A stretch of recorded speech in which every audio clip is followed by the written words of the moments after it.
देवेंद्र फडणवीसच महाराष्ट्राचे नवे मुख्यमंत्री होणार. पंतप्रधान मोदींच्या उपस्थितीत 5:30 वाजता फडणवीसांचा ग्रँड शपथविधी. तिसऱ्यांदा मुख्यमंत्री पदाची शपथ घेणार.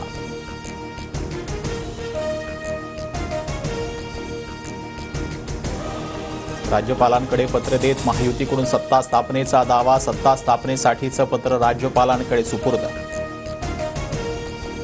शिंदे फडणवीसांमध्ये वर्षा बंगल्यावर पाऊण तास चर्चा. एकनाथ शिंदे उपमुख्यमंत्री पदाची शपथ घेणार. बैठक सकारात्मक झाल्याची सूत्रांची माहिती. अजितदादांना सकाळ संध्याकाळ शपथ घेण्याचा अनुभव. एकनाथ शिंदेंचा अजित पवारांना मिश्किल टोला. दादा को अनुभव है, दोपहर शाम को भी लेने का और सुबह भी लेने का. भाजपच्या गटनेतेपदी देवेंद्र फडणवीसांची निवड. सुधीर मुनगंटीवार, चंद्रकांत पाटलांनी मांडलेला प्रस्ताव एकमतानं मंजूर. तर शेलार पंकजा मुंडे आणि रवींद्र चव्हाणांकडून ठरावाला अनुमोदन.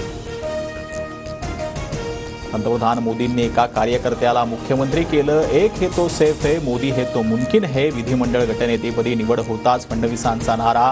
पंतप्रधान मोदींसह जनतेचे मानले आभार. फडणवीसांना शुभेच्छा देण्यासाठी सागरवर नेत्यांची गर्दी. नितेश राणे, राहुल नार्वेकर, रामदास आठवलेंसह अनेक नेते फडणवीसांच्या भेटीला. गटनेतेपदी फडणवीसांच्या नावाच्या घोषणेनंतर भाजपा कार्यकर्त्यांचा जल्लोष. लाडक्या बहिणींकडून एकच भाऊ देवा भाऊच्या घोषणा. लाडू पेढे वाटत. पदाधिकाऱ्यांकडून आनंद साजरा. फक्त मुख्यमंत्री आणि 2 उपमुख्यमंत्री शपथ घेणार. इतर मंत्र्यांचा शपथविधी अद्याप निश्चित नाही. नागपूर अधिवेशनापूर्वी मंत्रिमंडळाचा शपथविधी होणार, सूत्रांची माहिती. विरोधात बसलो पण एकही आमदार सोडून गेला नाही. 2.5 वर्षात प्रचंड त्रास झाला. 2019 मध्ये जनतेचा कौल हिसकावण्यात आला. बैमानी झाली. देवेंद्र फडणवीसांचा उद्धव ठाकरेंवर निशाणा. उद्धव ठाकरे शरद पवारांना शपथविधी सोहळ्याचं निमंत्रण. राजशिष्टाचार विभागाकडून प्रोटोकॉल अनुसार निमंत्रण दिल्याची माहिती.